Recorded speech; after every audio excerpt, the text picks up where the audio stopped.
E nós vamos começar agora, então, o nosso debate. Quem tem razão? Quem tem razão em relação às investigações e o controle das fake news? E eu vou começar conversando com Douglas Garcia, que é deputado estadual do PSL em São Paulo.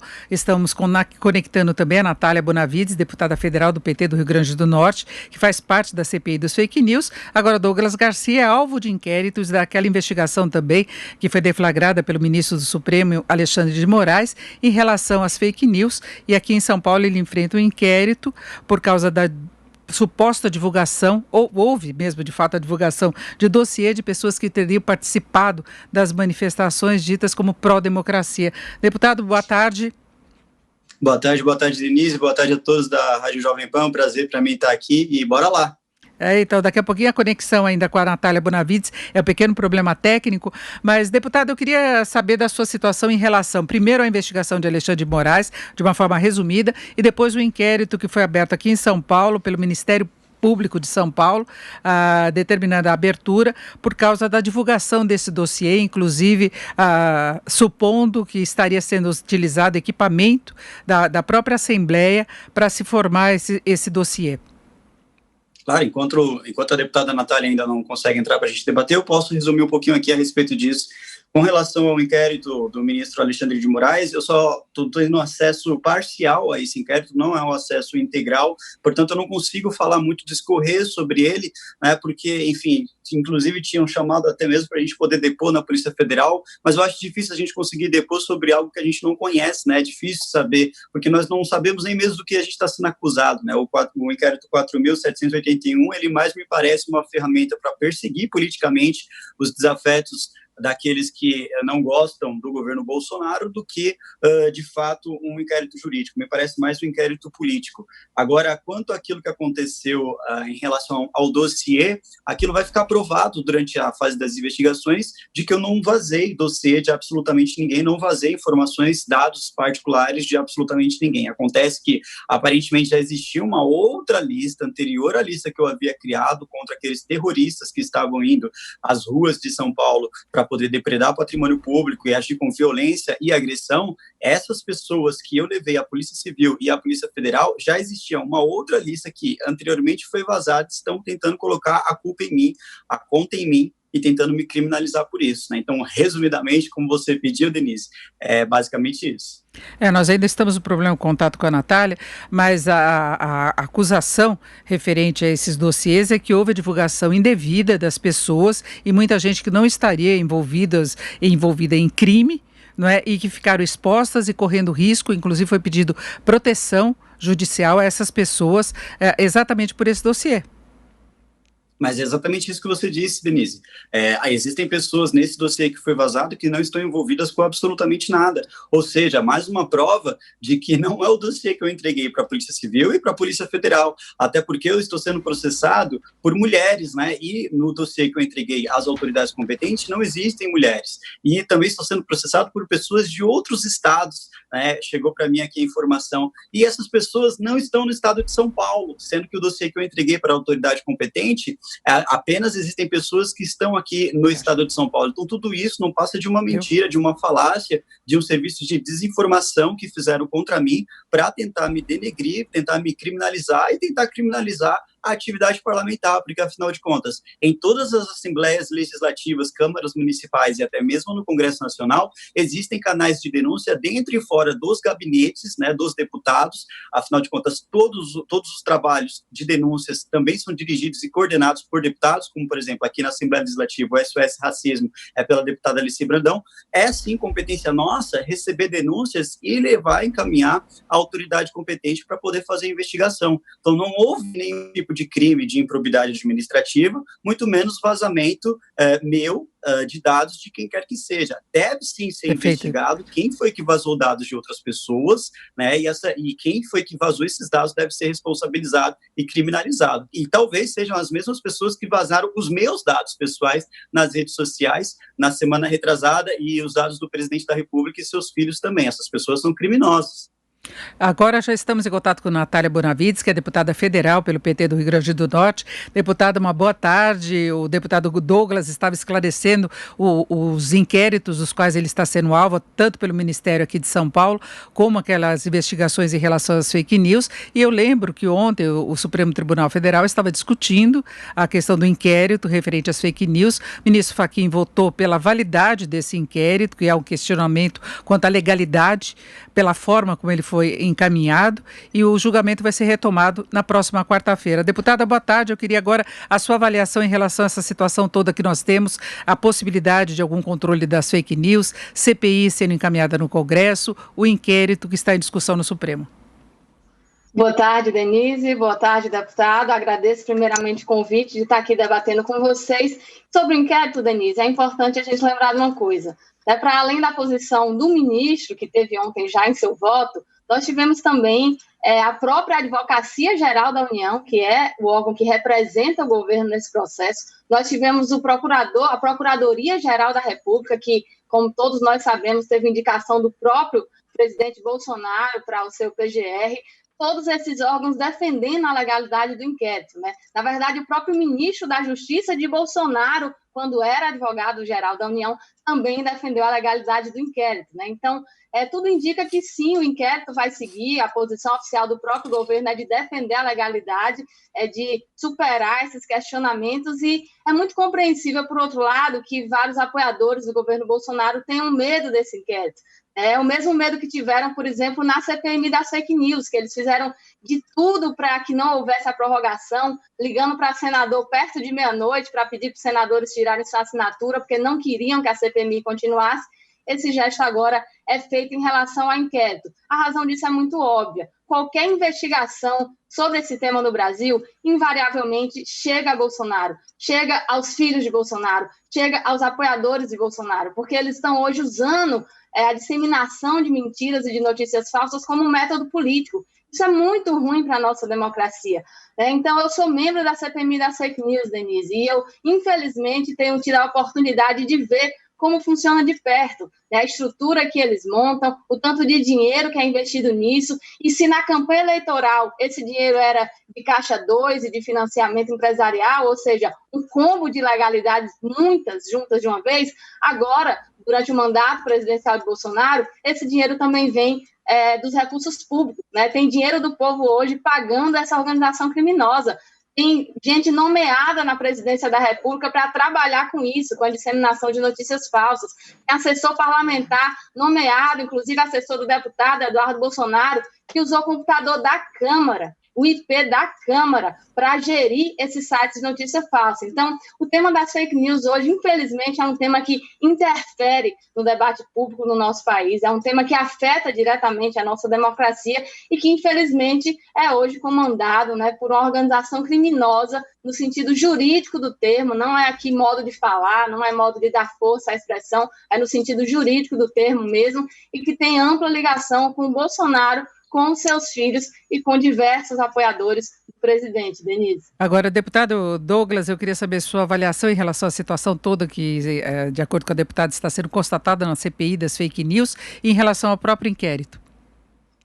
Queria desejar uma boa tarde à deputada, boa tarde a todo mundo da Rádio Jovem Pan, Denise Campos de Toledo. Pessoal, é o seguinte, a CPMI, o inquérito 4.781 e o PL 2630, que é um novo projeto de lei que está circulando agora no Congresso Nacional, são coisas que estão sendo utilizadas para perseguir politicamente e também para censurar.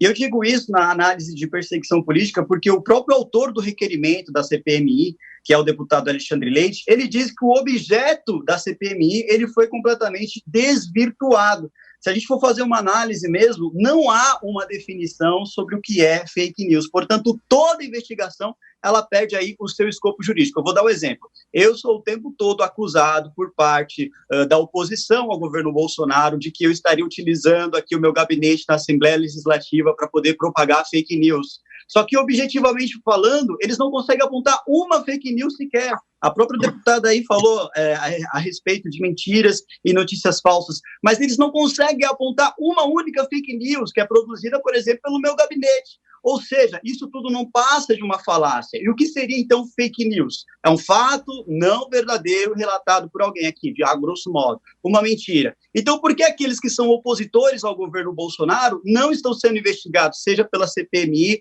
seja pelo inquérito? Vou dar aqui o exemplo do próprio senhor Luciano Ayan, que é um dono de um site aí que divulgou notícias falsas e graves sobre a vereadora Marielle Franco, né? Ele deveria ser objeto da CPMI, deveria ser objeto do inquérito, mas ele não é. Por quê? Será que porque o senhor Luciano Ayan, ele é opositor ao governo Bolsonaro? O Hans River, que foi convocado pelo petista Rui Falcão, que é companheiro aí de bancada da deputada Natália, ele foi convocado pelo deputado Rui Falcão para poder depor e disse que o disparo de mensagens pró-Bolsonaro não existia, mas sim pró-PT. Por que que depois dessa exposição os deputados federais e estaduais do PT não receberam a visita da Polícia Federal em sua casa, em sua residência, em seus gabinetes, né? E outra coisa muito importante também, a peça central da CPMI é a deputada Joyce Hasselmann, que foi denunciada na Rede Record e também na CNN pelos seus ex-assessores, inclusive do suposto uso de CPS falsos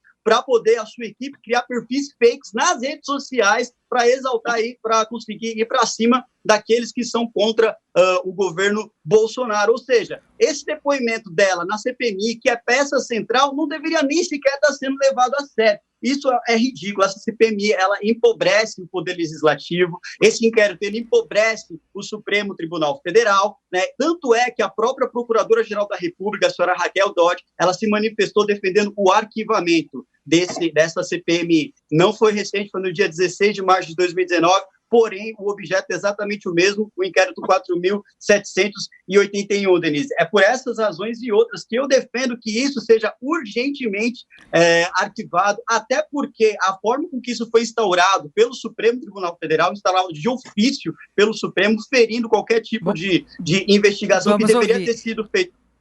Oi, tá me ouvindo? Vamos ouvir agora a deputada Natália para a gente ter mais um jogo aqui, conversar mais, com respostas mais curtas. Por favor, deputada. Claro. Obrigada, Denise. Bom, primeiro, deputado, é bom lembrar que você mencionou aí um parecer de uma outra procuradora-geral, mas esqueceu de mencionar qual é a posição do atual procurador-geral, que foi indicado pelo seu presidente e, aliás, de quem o seu presidente disse que estava fazendo um trabalho excepcional. Ele defende a legalidade desse inquérito. Os deputados do PT não são investigados na CPMI das fake news porque contra ele não há nenhuma denúncia de disseminação de fake news. Muito pelo contrário, em relação à base aliada do governo Bolsonaro. Não é como você está dizendo que o depoimento da deputada Joyce seja a única coisa que tem na CPMI. Convido Vossa Excelência a assistir algumas das nossas sessões, a até ler alguns dos documentos que a CPMI recebeu. Você ia saber, por exemplo, que nós temos fotos, deputado, fotos das empresas que prestavam serviço para essa campanha, o tanto de computadores que tinham lá, de celulares, de caixas e caixas de chips. Em algumas dessas fotos a gente conseguiu até mesmo ver, dando zoom no celular, uma mensagem fake, uma mentira que foi disseminada contra o candidato Haddad. E a gente perguntou se a empresa que prestou serviço para Bolsonaro tinha pagado por aquela disseminação da mensagem. Ele disse que não. Sabe o que isso significa, deputado? Que não só aconteceu a disseminação de fake news contra Haddad e adversários de Bolsonaro na campanha, mas também que isso foi pago com dinheiro sujo, que isso não foi declarado na prestação de contas, nem tinha como, né? Quem é que vai declarar um crime na prestação de contas? Isso foi feito com financiamento empresarial, que também é vedado. E é por isso, deputado, que nós, inclusive, defendemos que as provas que estão constantes no inquérito do STF, no inquérito das fake news no STF, elas sejam compartilhadas com o TSE, o Tribunal Superior Eleitoral, porque lá correm ações em relação a esse tema, porque nós sabíamos que estava acontecendo desde que a campanha estava acontecendo e entramos com ações em relação a isso, e essas ações podem trazer, inclusive, a cassação da chapa Bolsonaro-Mourão, que, convenhamos, é tudo que o Brasil precisava agora, nesse momento de pandemia, em que a gente tem um governo absolutamente incompetente lidando com a morte de 40 mil brasileiros, um governo que sequer executou nem metade do orçamento disponível para combater o coronavírus. Não tem leite sobrando, deputado. Não tem equipamento de proteção sobrando. Os estados estão passando dificuldades. Bolsonaro está retendo, finalizo, Denise, obrigada, o governo Bolsonaro está retendo recursos que poderiam estar salvando vidas, mas como diria seu presidente, né? E daí? Vamos voltar à questão das fake news, que é o nosso debate hoje. Agora, deputado, o senhor discorda de termos alguma legislação que limite o tipo de agressão que se vê pelas redes sociais, que atinge muitos políticos também, mas atinge o cidadão, atinge jornalistas também? Denise, prometo para você que vou responder objetivamente a sua pergunta, mas antes eu preciso apenas corrigir algumas coisas que foram ditas pela deputada Natália. Com relação às empresas e divulgação de mensagens falsas para poder atacar os seus opositores políticos, eu jurava que a deputada Natália estava falando do PT, porque, afinal de contas, o próprio Rui Falcão, em uma entrevista no Roda Viva, ele disse, entre aspas, nós temos vários tipos de militantes nas redes sociais. Você tem hoje os grandes blogueiros, você tem os blogueiros voluntários, você tem os mais estabelecidos como Nassif, Paulo Henrique Amorim, Rovai e o Viu Mundo. E nós temos aqui, inclusive, algumas denúncias que foram feitas, denúncias não, de fato aconteceram, dinheiro sendo repassado do governo federal durante a época de Dilma Rousseff, do Partido dos Trabalhadores no poder, a empresas que são claramente opositoras ao governo Bolsonaro e que são detratoras daqueles que são conservadores, aqueles que defendem exatamente a mesma bandeira. Brasil 247 recebeu R$ 122.869,86 em 2014. Brasil, de fato, R$ 27.994,39. Brasil Econômico, R$ 296.795,25.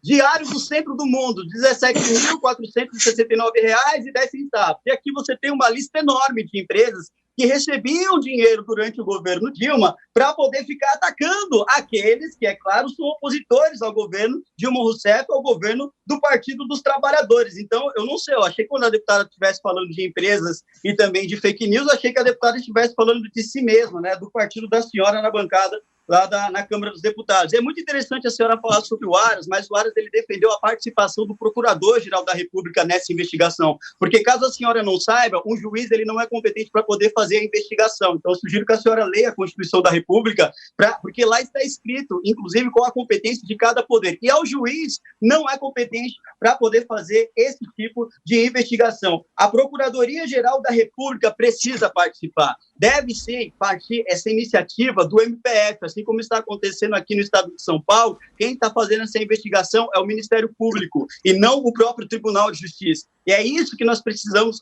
analisar e deixar isso aqui muito bem destacado. Outra coisa, boa parte dos investigados eles não conseguiram ter acesso àquilo que está sendo investigado no Supremo Tribunal Federal no inquérito 4.781. Só apenas parte do inquérito. É parcial. Como é que as pessoas vão conseguir se defender? Por que a galera do PT não está fazendo parte desse inquérito? São os que mais divulgam fake news. E eu tenho aqui provas, inclusive, de que o pessoal do PT, o que mais eles fazem é divulgar fake news. Deveria estar sendo investigado, sim. E é por isso que esse inquérito que rola no Supremo não é um inquérito jurídico, é um inquérito meramente político. Agora, aqui respondendo a sua pergunta, Denise, sim, eu sou radicalmente Mas agora, muito rápido, hein? Muito rápido, daqui a pouco chegamos ao fim e eu quero ouvir a deputada. É rápido mesmo. Sim, esse projeto 2630, ele vai contra a liberdade de expressão, ele sequer pode ser deliberado, porque ele visa abolir direitos e garantias individuais, que é proibido pelo artigo 6º, parágrafo 4º, inciso 4º da Constituição Federal. Inclusive, eu já oficiei o PGR, pedindo a derrubada emergencial e urgente da tramitação desse projeto da lei censura que existe agora tramitando na Câmara dos Deputados. Fique à vontade, Denise. Agora, deputada, vamos lá. Denise, eu quase cheguei a achar graça do deputado mencionar uma proximidade com veículos que favoreçam o governo por parte do PT, quando ontem o genro do Silvio Santos foi nomeado ministro das Comunicações, né? Então é surpreendente mesmo que esse argumento seja trazido pelo deputado. Inclusive, os sites que ele mencionou são sites jornalísticos, né? O PT poderia ter destinado recursos a ele, como também destinou à Globo. A não ser que o deputado ache que a Globo falava bem de Lula quando o PT estava no governo. Mas eu volto ao inquérito. A PGR teve acesso ao inquérito durante todo o momento. O que a gente não pode confundir aqui, Denise, é o que é liberdade de expressão e o que é liberdade de cometer crimes. É o que os aliados de Bolsonaro estão defendendo nesse momento, não é liberdade de expressão. Liberdade de expressão é um direito sagrado que está previsto na Constituição, que o senhor deputado me sugeriu ler, eu já li algumas vezes, sou advogada, inclusive, e a liberdade de expressão ela tem alguns limites, né? Quando se utiliza dela para cometer crimes, aí estão os limites. E é disso que o inquérito da fake news trata. né, não se pode defender com a liberdade de cometer crimes. E é o que está acontecendo, Denise. Isso é muito grave. Já foi sobre as instituições, ataques às instituições, pedido para fechar o STF, para fechar o Congresso. O deputado, como um parlamentar, jamais poderia concordar com esse tipo de discurso que defenda fechar os parlamentos, mas não só isso. Agora, na pandemia, a gente está vendo até mesmo fake news sobre a doença, sobre o coronavírus. São fake news que estão matando, estão dizendo que se você tomar tal chá, você não vai pegar coronavírus, se você tomar tal coisa, que já tem vacina. Isso é criminoso, Denise, isso coloca em risco a vida das pessoas, isso já vinha destruindo a reputação de pessoas, isso já vinha simbolizando um ataque antidemocrático às instituições e nesse momento está matando. Fake news é crime, é uma coisa muito grave e defender liberdade de expressão está muito longe de significar defender liberdade de cometer crimes através do discurso, Denise. Então, por mais que eu compreenda o receio que a base bolsonarista tem de qualquer investigação que se trate de fake news, nós precisamos entender que esse é um tema no mundo todo. Não é só no Brasil que isso está acontecendo, são vários os parlamentos que estão debatendo propostas legislativas para como lidar com esse tema, porque o que está acontecendo é efetivamente a extrema-direita está adotando a mentira massificada como método político. É assim que eles estão, inclusive, ganhando as eleições. E acho que a maior evidência de como manipularam o debate nas eleições, enganaram as pessoas, como está a popularidade de Bolsonaro hoje. Está sendo muito rápido, como as pessoas estão descobrindo que aquilo que foi vendido não é verdade, e é por isso que a rejeição está aumentando tanto. Lembra de Bolsonaro falando que jamais ia se aproximar do Centrão, que não ia adotar uma política de toma lá da cá? Pois bem, está aí hoje mais dinheiro sendo gasto para comprar o Centrão do que para combater o coronavírus, e não é só para evitar o impeachment, vamos sacar na questão das fake news. E aí eu finalizo, também para tentar inviabilizar lá no Congresso o trabalho da CPMI das fake news. Bom, nós vimos que a polarização política fica muito presente nessa discussão das fake news, são várias frentes de discussão. Nós temos o inquérito que está sendo discutido agora no Supremo Tribunal Federal, que já teve até operação, inclusive qual o deputado Douglas foi alvo também. Nós temos todas as discussões da CPI das fake news que não tem prazo para terminar.